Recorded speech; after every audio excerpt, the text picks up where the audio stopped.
네, 뉴스파이팅 2부 이슈 인터뷰 이어가겠습니다. 예고해드린 대로 김재원 국민의힘 김문수 대선 후보 비서실장 전화로 연결돼 있습니다. 네, 비서실장님 나와 계시죠? 네, 안녕하세요. 네, 안녕하세요. 예, 어제 김용태 신임 비대위원장이 윤 전 대통령 찾아가서 탈당을 좀 권고하겠다라고 했는데요. 윤 전 대통령 측의 입장이 지금 전해진 게 있습니까?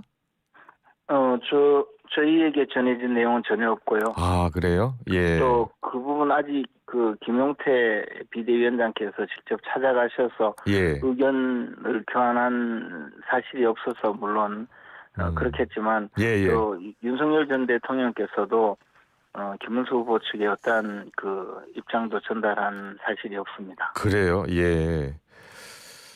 김문수 후보가 국민의힘 대선 후보로 확정된 뒤에 윤 전 대통령과 전화 통화를 가졌다. 탈당하지 말고 자리를 지켜달라고 했다는 YTN 단독 보도가 있었거든요. 혹시 직접 김문수 후보에게 물어보셨습니까? 예, 직접 확인을 했습니다. 그런데 예. 그런 의사소통은 전화든 또는 다른 방법이든 특정하지 않고 예. 그런 의사소통이 있었던 것은 사실이지만 예. 그 과정에 예.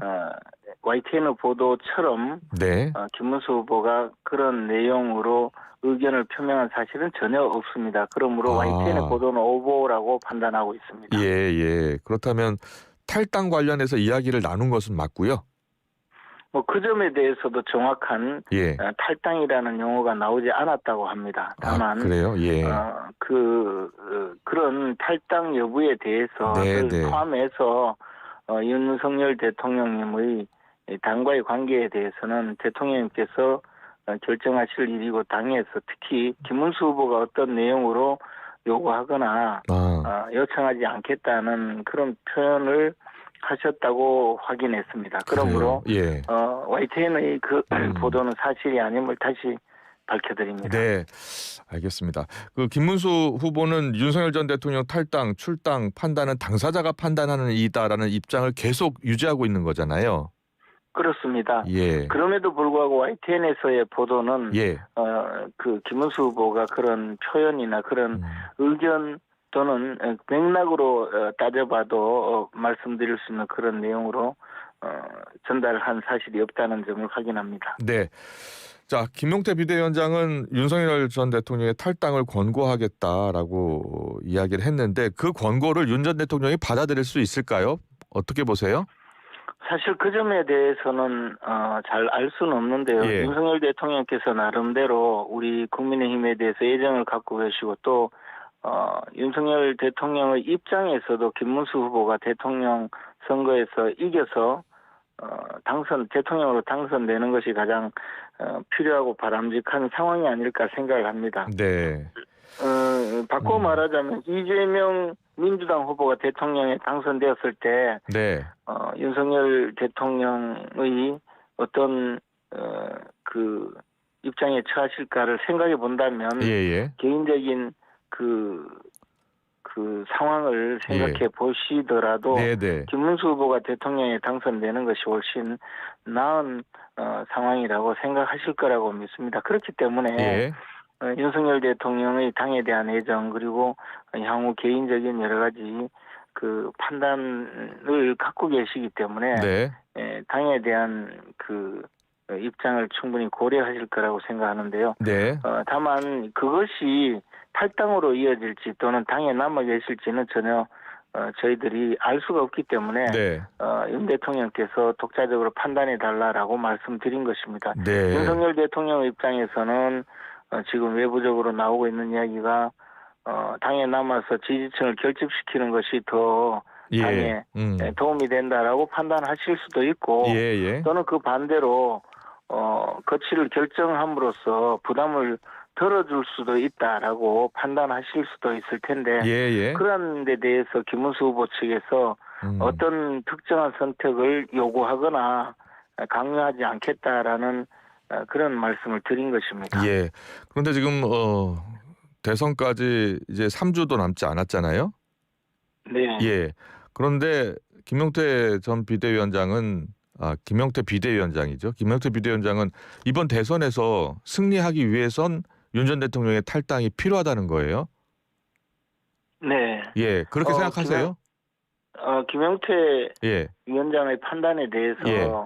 김문수 후보께서는 그 점을 좀 다르게 생각하실 수 있는 다양한 분들이 우리 국민의힘에 모여 있고 네. 그러한 개개인의 판단을 대통령 후보라고 해서 또 여러 가지 자신의 의견을 강제하는 그런 네. 정치에 대해서 굉장히 혐오하는 입장입니다. 그래서 김영태 위원장의 판단을 존중하고 다만 김문수 후보 입장에서는 자신의 지금 정치적인 상황에서 맞게 네. 선거운동을 해야 되는 입장이니까 예. 당의 운영에 대해서는 김영태 비대위원장에 대해서 일임하고 맡겨둔 상태에 있습니다. 네, 일각에서는요 당내 그러니까 국민의힘의 결집력을 위해서 아직 윤 전 대통령의 탈당을 더 명확하게 요구하지 않고 있다는 거예요. 그러니까 지지율이 약간 정체 상태인데 온전히 국민의힘 지지층, 보수 지지층을 흡수하지 못하고 있다는 판단 때문이라는 거예요. 어떻게 보세요? 그런 여러 가지 지금 예. 아쉽고 예. 안타까운 점이 없지 않습니다. 예. 당내에서 우선 100여 명의 국회의원들조차 모두 선거 현장에 나서지 못하고 있는 상황이기 때문에 그래요. 당내에서 많은 분들이 함께 참여하고 네. 그 보수 단일 대우를 이루어서 지금 대선에 나서도 굉장히 쉽지 않은 선거인데 네. 그 당내 결집을 완벽하게 이루고 예. 폭발력을 발휘해야 될 상황이라고 저희들은 판단하고 있습니다만 분명히 아쉬운 상황인 거는 맞습니다. 지금 그래요. 말씀하신 것이 그런 내용 때문에 여러 가지를 고려하고 있다고 저는 판단하지는 않습니다만은 그러나 당내에 많은 분들이 좀 다양한 의견이 있기 때문에 대통령 후보로서도 어떤 한 방향으로 방향을 설정하고 모두 끌고 가기에는 좀 아직은 아쉬운 점이 있는 상황입니다. 예, 지금 경선에 함께 참여했었던 한동훈 전 대표 아직 선대위에 합류하지 못하고 있는데 그 선대위 합류 조건 가운데 윤석열 전 대통령 부부와의 절연을 강조하고 있잖아요.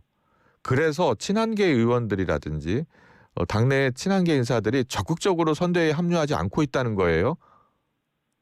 네. 실제로 그렇습니까? 그 점은 저희들도 많이 전달을 받고 있습니다. 아, 그래요? 그래서 네, 실제로 명시적으로 그런 요구를 하는 분들이 있기 때문에 그 점에 대해서는 잘 알고 있습니다. 일단 요구 조건 중에서 계엄에 대한 사과는 이미 진행이 되었고요. 또 윤석열 대통령과의 절연이라고 말씀하셨는데요. 그 점에 대해서 윤석열 대통령의 판단을 존중하고 윤 대통령의 결정은 윤 대통령 개인적인 정치적인 결정은 윤 대통령에게 맡겨놓는 것이고 김문수 후보가 따로 어떤 요구나 또 방향을 설정하지 않는 것 자체가 이제 일종의 말하자면 의사결정 과정에 서로 함께하지 않는다는 것을 보여준 것이거든요. 그래서 더 이상의 방법이 있겠느냐라는 입장이고요. 또 다른 부분에 대해서는 당내 인사 문제에 대해서 말씀을 하셨는데요. 그 부분에 대해서는 대통령 후보가 직접 거명해서 인사를 할 수 없는 영역이었기 때문에 그 점에 대해서도 적극 설명을 한 적이 있습니다. 이제 사실 한동훈 전 후보님도 충분히 대선 선거운동에 참여할 여건이 완성되었다고 저희들은 판단하는데 아직까지 그런 움직임은 보이지 않고 있습니다. 앞으로 더 노력해서 한동훈 전 후보님도 함께 대통령 선거 운동에 참여할 수 있도록 저희들이 적극 노력하겠습니다. 네. 자, 홍준표 전 시장도요. 지금 하와이에 있는데 연일 좀 당을 비판하고 있잖아요. 사기 경선이란 표현까지 쓰던데요. 그 김문수 후보 쪽에서는 김대식 의원이 이제 홍전 시장하고 가까우니까 김대식 의원을 하와이로 보낸다고 해요. 네. 실제로 김대식 의원을 찾아가서 홍준표 후보를 설득하는 거예요? 김대식 의원님께서는 사실 홍준표 시장과의 오랜 인연이 있기 때문에 스스로 자원해서 나서셨고 또 네. 그 김대식 의원님이 진정성을 높게 평가하는 입장에서 김대식 의원님께서 나서주시는 것만 해도 감사드리는 입장입니다. 조만간에 출발하실 것으로 알고 있는데요. 홍준표 전 후보님께서 당에 대해서 섭섭한 마음이나 특히 자신이 오랫동안 몸담아왔던 당의 그 여러 가지 보여준 그 스스로 보실 때 실망스럽게 느꼈던 사안들이 좀 더 이제 상처가 아무런 마음이 생기기를 바라고요. 홍준표 시장님 사실 보수정당의 그 자산이신데 요즘 좀 그분이 참여하도록 방향을 틀고 또 우리가 함께 받아들일 수 있는 여건을 만드는 것이 현재 절실하다고 생각을 합니다. 김대식 의원님께서 그런 노력을 해주실 것으로 믿고 있습니다. 그런데 뭐 일부 보도긴 한데 이재명 후보가 대통령이 되면 초대 총리로 홍준표 전 시장을 고려하고 있다는 보도가 있어서요. 뭐 여의도에는 다양한 흑색 선전이 많이 돌고 있고 그것이 민주당 측의 공작일 수도 있다고 생각을 하는데요. 실제로 홍준표 전 후보께서는 그것은 전혀 사실 무근이다라고 말씀하셨거든요. 그리고 홍 시장께서 여러 가지 그 당에 대한 섭섭함을 표시하고 계시지만 그래도 민주당 가서 이재명 밑에서 총리하실 분은 아니라고 생각합니다. 그분께서 거기서 버텨내겠습니까? 오히려 그 민주당의 그 정치 행태에 대해서 가장 직설적으로 비판하시는 분인데 그럴 가능성은 저는 없다고 봅니다. 그리고 국민의힘이 지금 최경환 전 경제부총리, 장해찬 전 청년 최고위원의 복당을 의결했잖아요. 당내에서는 뭐 일부 반발도 하고 있는 것 같은데 김 후보는 대선까지 이제 다 안고 가겠다는 거예요? 사실 그 부분은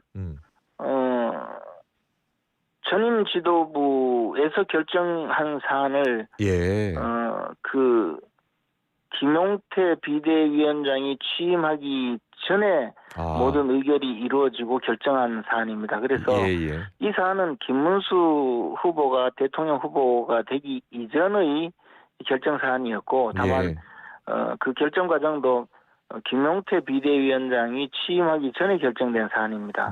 그래서 통상 정당에서는 여러 가지 해당 행위자 또는 당에서 같은 식구로 받아들이기 어렵다고 생각해서 입당을 보류한 그런 분들에 대해서 대통령 선거가 되면 그런 분들도 여전히 득표력이 있고 또 당내의 선거운동에 조금이라도 도움이 된다라고 판단하기 때문에 주로 입당을 받아들여 온 것이 관례였습니다.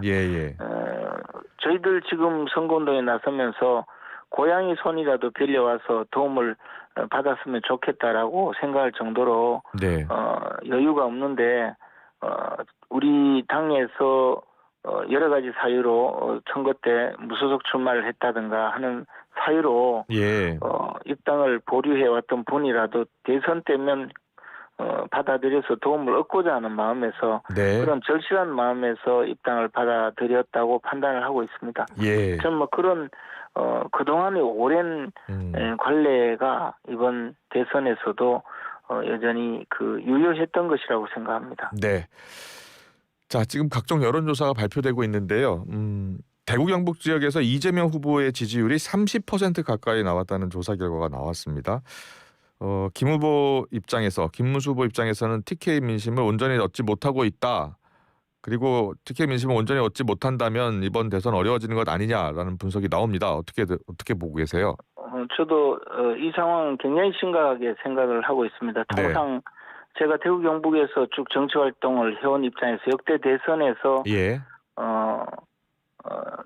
투표율, 그러니까 총유권자, 대구 경북 지역 총유권자의 투표율이 80%를 넘고 예. 그 투표율 80% 넘은 중에서 득표율도 80%를 넘어야 예. 다른 지역에서 좀 패배하더라도 전체 대선에서 승리하는 구도가 형성이 되었습니다.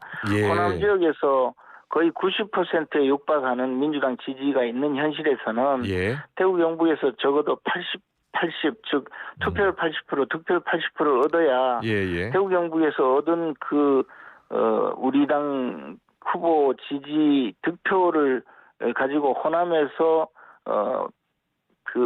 손실된 분을 전부 보충하고 그리고도 좀 남아서 주로 충청이나 수도권 지역 일부에서 질 경우에 그에 대해서 만회하는 그런 구도였거든요. 예. 그리고 부울경 지역에서 승리한 표가 수도권에서 좀 지더라도 만회하는 정도 그렇게 해서 대선에서 승리해 온 것입니다. 그러므로 대구 경북 부울경에서의 부진은 대선에서의 뼈아픈 지금 부분이라고 생각을 하고 있습니다. 특히 대구 경북에서 투표율 80%, 득표율 80%를 얻어내지 못한다면 이번 대선이 좀 상당히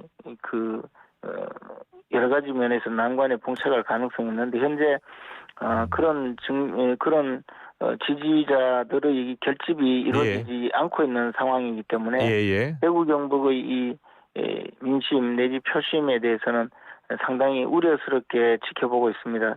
우리 당 의원들이 또 대구 경북에서는 모두 우리 당 의원들이고 전 선거구에 25개 선거구에 모두 국회의원들이 우리 당 소속인데 우리 당 의원들의 분발을 좀 기대하고 있습니다. 그래요. 그렇다면 지지율이 지금 이재명 후보의 지지율이 30% 가까이 나오고 있는 이유는 어떻게 판단하고 계시고 보수 표심을 다시 더 얻기 위해서는 무슨 노력이 필요하다고 보시는 거예요? 일단 지금 대통령 선거 전체 구도로 보면 대통령 선거가 시작이 되었지만 김문수 후보가 우리 당의 대통령 후보로 지명되는 과정에서 상당한 문제가 있었습니다. 심지어 당의 경선이 끝나고도 다시 한덕수 전 총리를 데려와서 정당하게 선출된 당의 대통령 후보를 끌어내리는 시도 등이 있었고 이러한 것이 당의 전통적인 지지자 내지 우호 세력인 대구 경북의 주민들에게 상당한 충격을 가했다고 봅니다. 그 과정에서 아직까지 지지자들의 결집이 이루어지지 않고 있고 또 심지어는 당에 대한 배신감을 느끼는 분들도 참으로 많기 때문에 벌어지고 있는 현상이라고 생각을 합니다. 빠른 시일 내에 지지자들이 결집할 수 있도록 당이 힘을 모으는 그것 외에는 다른 방법이 없다고 생각하는데요. 저는 이 문제를 당의 심각한 상황으로 계속 문제점을 전달하고 있습니다. 문제점을 전달하고 계시고 그렇다면 선거 당일까지 그 지지율 결집이 가능하겠습니까? 충분히 가능하다고 생각합니다.